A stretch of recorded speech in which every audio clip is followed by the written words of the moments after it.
end times, Christians will experience severe persecution.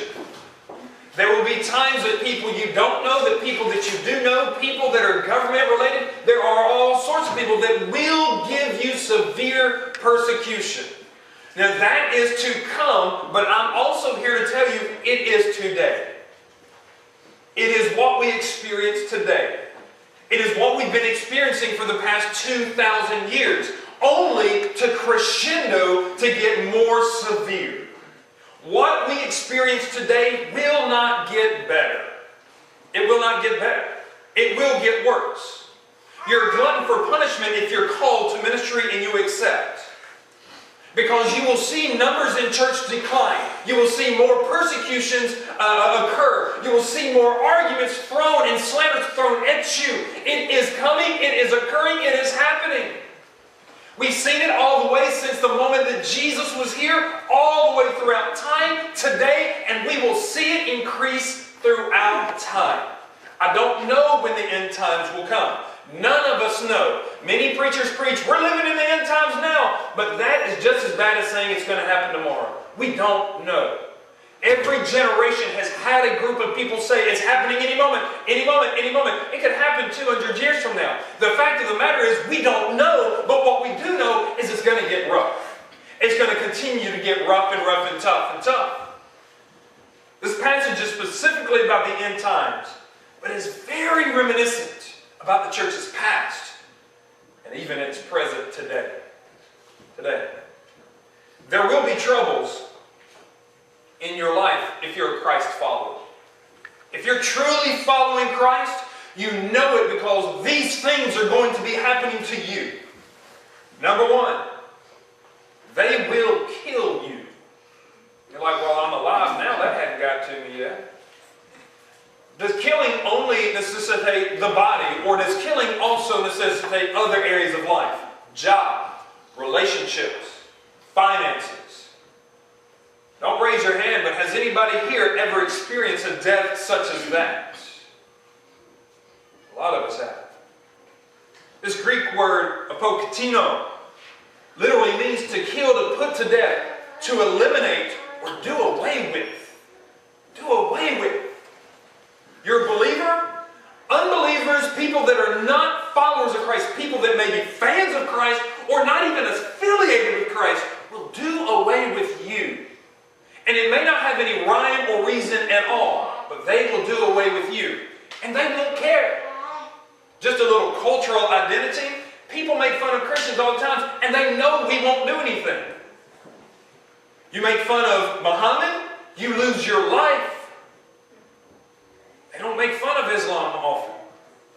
2 weeks ago, Saturday Night Live made fun of Jesus in a traumatic way. Dramatic way. What's happening? Family Guy's been doing it for years. Seth MacFarlane, he's an atheist. He doesn't care. He gets a lot of money from it. But yet we lend to that if we watch it, if we support it, and if we don't have a voice against it. Join with me. Retweet my tweet from yesterday. Kmart, Sears, JCPenney's gives money to Saturday Night Live. Let them know we're not happy. Sears retweeted me yesterday to let me know their stance on it. Thank you, Sears. We will also be hated. Miseo is the Greek word, and it's literally in the New Testament found as the words hate, detest, disfavor. Disfavor is automatically letting us know that there was favor at one time. There's a hatred that will be found from people that used to favor you, that used to love you, that used to be friends with you, but now they disfavor you.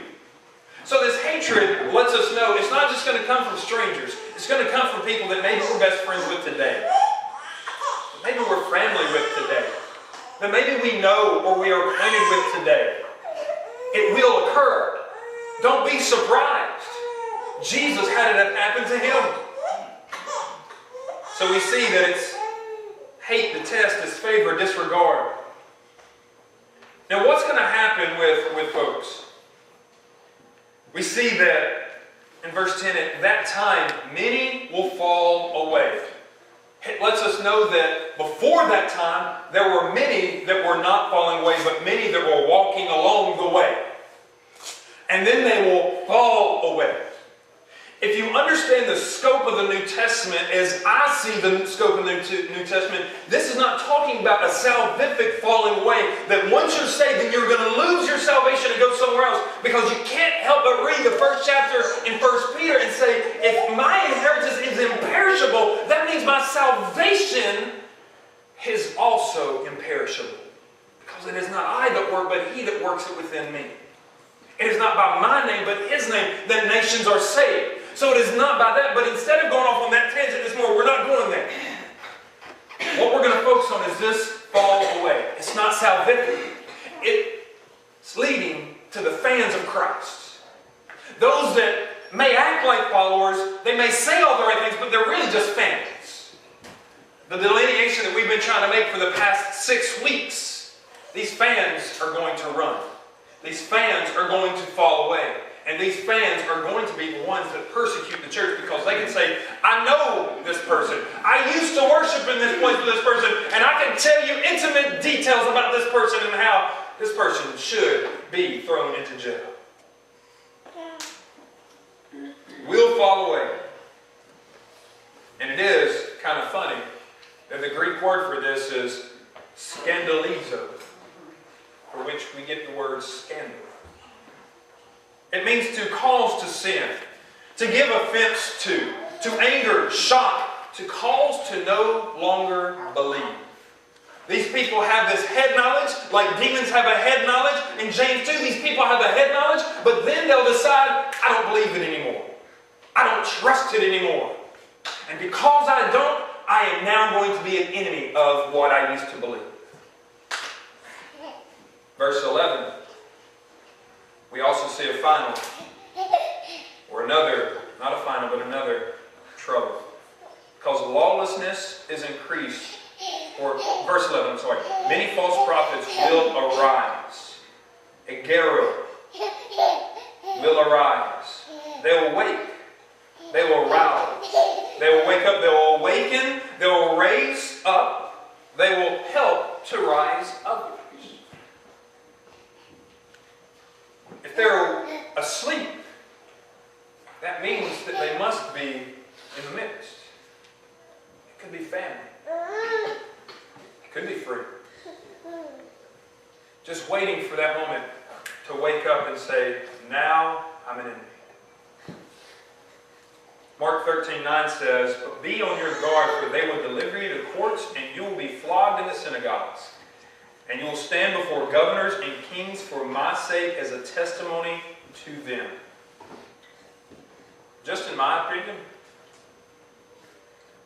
just in what I'm thinking here, I think many people will experience persecution from people that they know. I think that you and I will experience persecution today, tomorrow, and throughout our life from people that we know. It hurts worse, doesn't it? When somebody that we know turns their back on us. When somebody that we know slanders us. And they know better. People that we know, I believe, are going to be the majority of the persecutors in our life. Now, I don't want to throw out this sense of paranoia. But I do want to throw out the sense of be on your guard. For they will deliver you to the courts, and you will be flogged in the synagogues, and you will stand before kings and governors for my sake as a testimony to them. Be on your guard. Because those that you walk with that do not walk with the Lord will one day turn against you. Why is it that I need to share my faith with my friend? So they are no longer persecuting me, but they are going to be persecuted with me. We are teammates. We say, I can have friends with people that are not of the faith. One day they will turn. One day they will attack. One day because they are not walking with Christ. The only friends and family that we have are those that are truly walking with Christ because they know, they understand, and if they're walking with Christ, they truly understand love. And if they truly understand love, then they can truly have this love relationship with us. Do not be fooled, my friends. That if you have somebody in your life that is not a believer, that does not want to follow Christ, they do not know love. Are they truly a friend? I say Possibly not, because in my life they're not friends. There are ministry situations, there are ministry people for which I am dying for daily, I am serving for daily, and I want them to come to Christ every moment of my life. But I'm on my guard, because at any moment,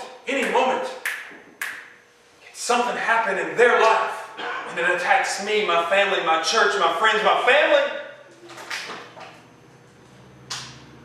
People that do not walk with Christ do not understand Christ.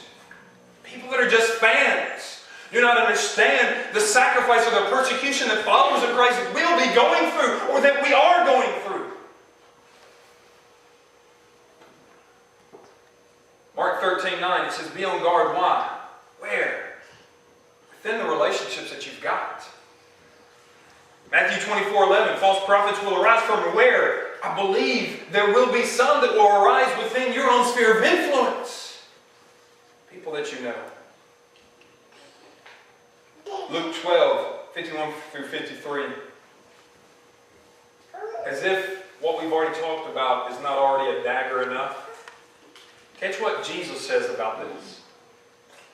Luke 12:51. Do you suppose that I came to grant peace on earth? I tell you, no, but rather division. From now on, 5 members in one household will be divided, 3 against 2, 2 against 3. They will be divided, father against son, son against father, mother against daughter, daughter against mother, mother-in-law against daughter-in-law, and daughter-in-law against mother-in-law. Family divided.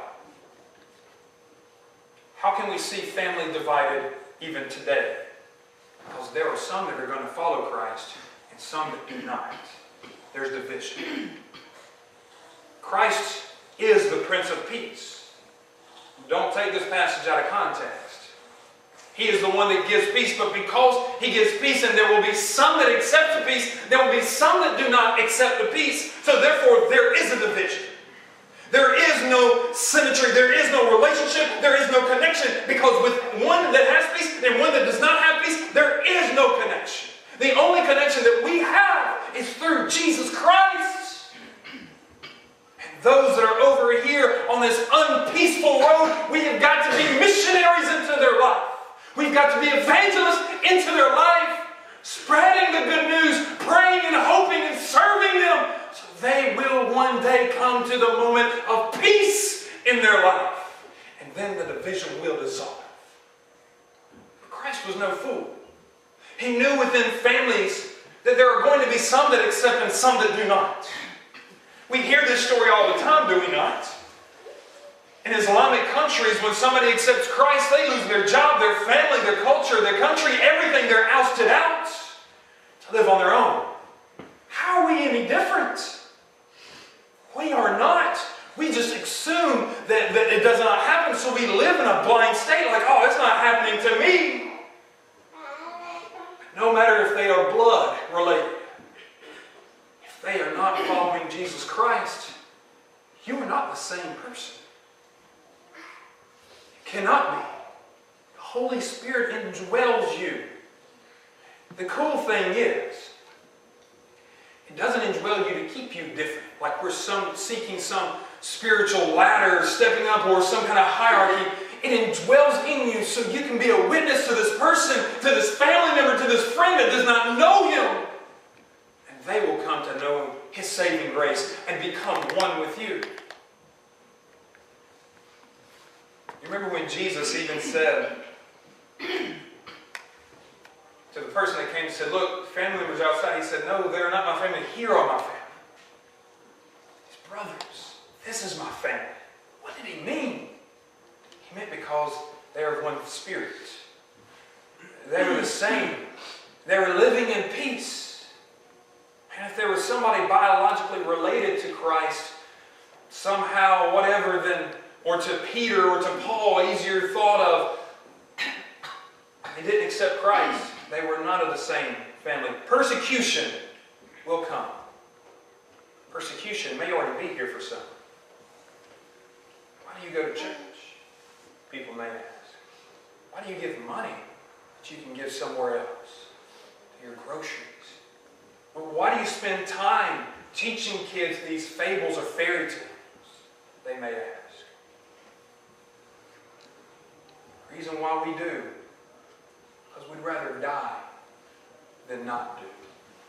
Because we know by doing is the eternal truth, eternal life, eternal peace that we've been called to do, to praise His eternal name.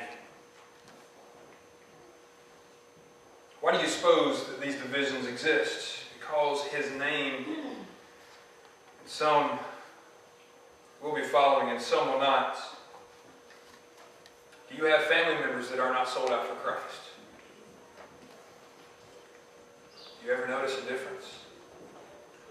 If you don't, you need to check yourself. Do they question your actions? Do they question your life? If they don't, you need to check yourself. Because they need to question. That means they're seeing something that's convicting. And they might be on the road to saving their own self, accepting Christ. This is why Jesus said in Luke 14:26, if anyone comes to me and does not hate his own father, mother, wife, children, brothers, and sisters, yes, even his own life, he cannot be my disciple. You've got to hate the rest. The word hate there is not the detest that we see in this other passage. What we see here is a preference, is a hierarchy. If you don't prefer me over the rest, then you can't be my disciple. If I'm not number one, you are not worthy to be my disciple.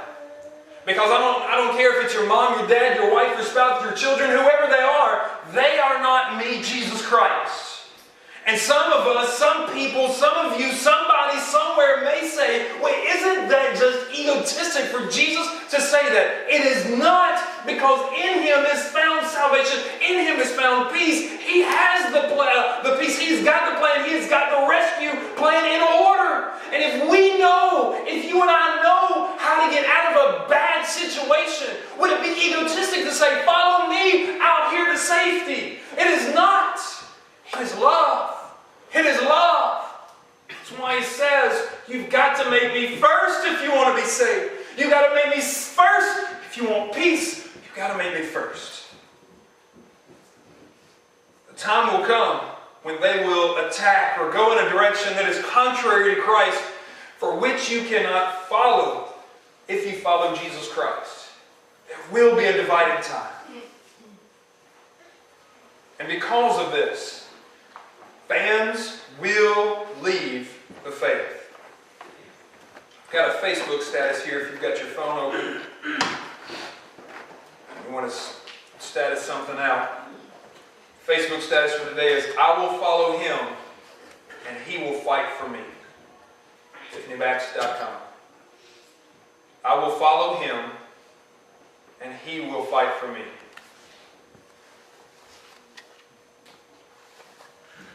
Tag as many people in the room as possible. Why will fans leave? Why do fans of Christ leave? In verse 10, we see that troubles make them run. As mentioned, persecution from loved ones, persecution from the government will cause some to leave. The nations will conduct a bitter hate campaign against all that are true to Him. Mark 13:9 says, but be on your guard, for they will deliver you to the courts, and you will be flogged in the synagogues, and you will stand before governors and kings for my sake as a testimony to them. Not only will your acquaintances or your friends or your family attack, but also governments. 1 Peter 1:1 was written to the brethren that were scattered across regions because the government was persecuting them. But you know what? God in His holy sovereignty had allowed it to happen. Why? Because there was no faster way to spread the gospel of Christ than to get His followers out there, contagious, spreading His love, despite what would occur to them. Even our first martyr, Stephen, was martyred because the local officials had deemed it just and so. Throughout history, we have seen one government after another deem the persecution of Christians just and so. You may be at this point sitting here thinking, wow, this is kind of a sad message today. You know? You got all this tribulation and all this persecution. I'm not really happy. Hold up for just a few moments on that. Why do fans friends leave? Verse 11, false teachings, false persuadings will lead them, will manipulate them away. Catch what Peter says in 2 Peter chapter 2, verse 1. You got your Bible or you're on 2 Peter chapter 2, verse 1. Catch this.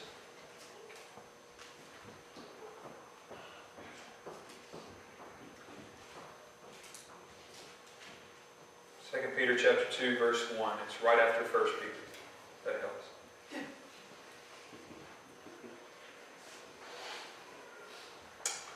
2 Peter chapter 2, verse 1. But false prophets also arose among the people, just as there will be false teachers among you who will secretly introduce destructive heresies. Secretly. They don't just come out and say, hey, this is a wrong teaching of the Bible, and I want you to accept it.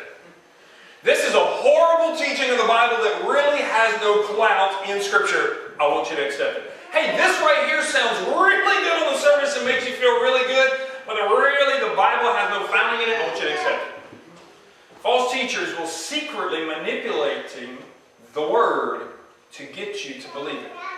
It will appeal to you as a human. It's like, that sounds good and it feels good. How are we to know that it's not? By being in our Word. Even denying the Master who brought them, bringing swift destruction upon themselves.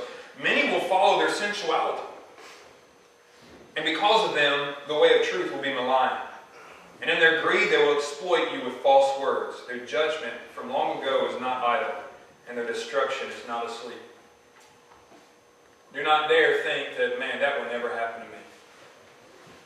Do not in arrogance think that that could never happen to me, because that is the moment of your fall. Because of the arrogance saying, that will never happen to me, shows that you have pride or arrogance within your own life, and shows that you have already measured up your own life in your own strength, that you can step away from that. And it already shows and proves in your life that you don't have trust or following in God's Word. Don't be arrogant. Instead say, that will never happen to a true follower of Christ, and that I will be. Never be too arrogant. Verse 12. Because of disobedience, fans will lose love, and they will leave. Notice that at one time these people displayed love, but now it's growing cold. Unlove is going to be the commonplace. As we said earlier, because it's going to be the commonplace, our culture is going to redefine what love is. We're already at that state with marriage, redefining marriage. This past week, the government's reevaluating and trying to strike down the Defense of Marriage Act. It's about to disappear, friends. That's just one of the little bitty redefinitions of love, right? What is love? Can love be found apart from God? I want you to consider these photos. Photo 1A. Groanings which cannot be uttered are prayers that cannot be refused. Consider photo 1B. Love and live as if there's no tomorrow. Photo 2. No matter how deep, He is there. Photo 3 is followers of Christ. We're not to judge others.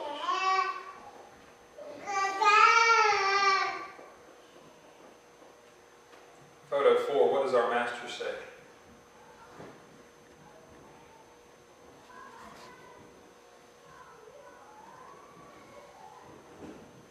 Photo 5, consider Isaiah 41:10.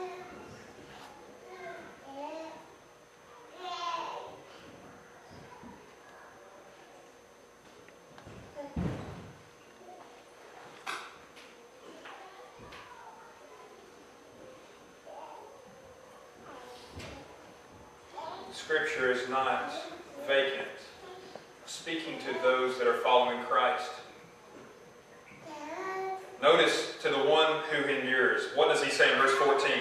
He will be saved.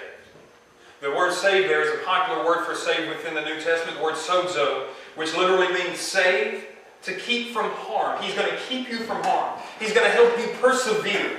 He's going to rescue you. Made well, get well, cure, recover, ensure salvation, bring safely, and restore. I don't know where you have come from this week.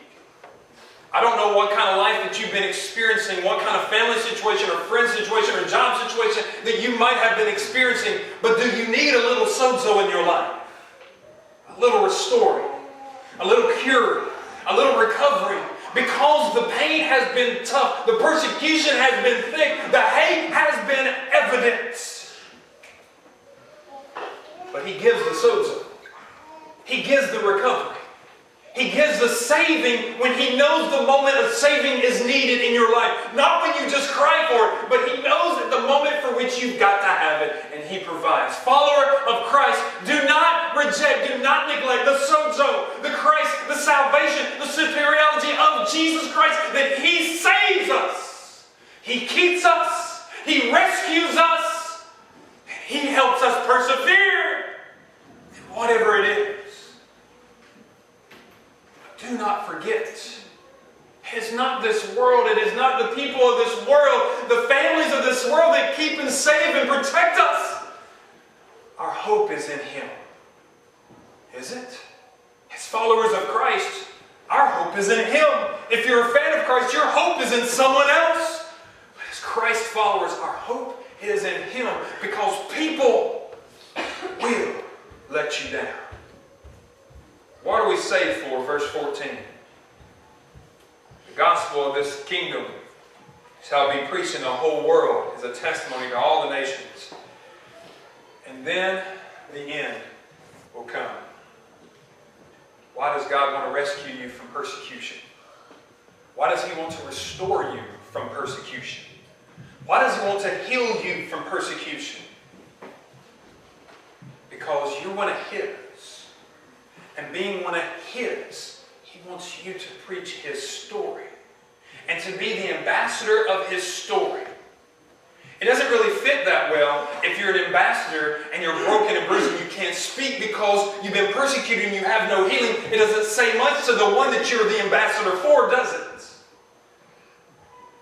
That's never the situation on that end. God is faithful. And God rescues and restores and heals us. You know where the disconnect comes? It's not from God to us, it is us to God. When we call ourselves Christian, but yet we don't follow along with it. When we call ourselves Christian and we don't live for Him. When we call ourselves Christian, but yet we're just a fan for Him and not a follower. Great Alexander, king of Macedonia, used to have this tradition, sitting on his throne during wartime. And during this wartime, it was weird. I felt like going to sleep in that time. Anybody else with me? I mean, I got all lullaby there for a second. I'm like, wow. Anybody fall asleep? That was really nice and soothing. Everybody awake? All right. Wow. That was loud. Anyway, the great Alexander used to have this habit throughout history of sitting on his throne during wartime, and whenever somebody would do something cowardly or wrong, he would interview them and talk with them and things. And there got to be word to him that this young man had entered into war, had entered into battle, and got scared and was a coward and ran away and tried to just run away from the war until his countrymen caught him and brought him to the great Alexander. The great Alexander the Great said, "Why, son, did you run?" And he explained all these reasons why he ran, and they basically just talked up to cowardice, being scared. Alexander the Great says, "Son, what is your name?" And the boy said, "Alexander, sir." And Alexander the Great said, "Sir, what is your name?" The boy said, "Alexander, sir." Alexander the Great leapt from his throne, jumped in the boy's face and said, "What is your name?" And he said, "It's Alexander."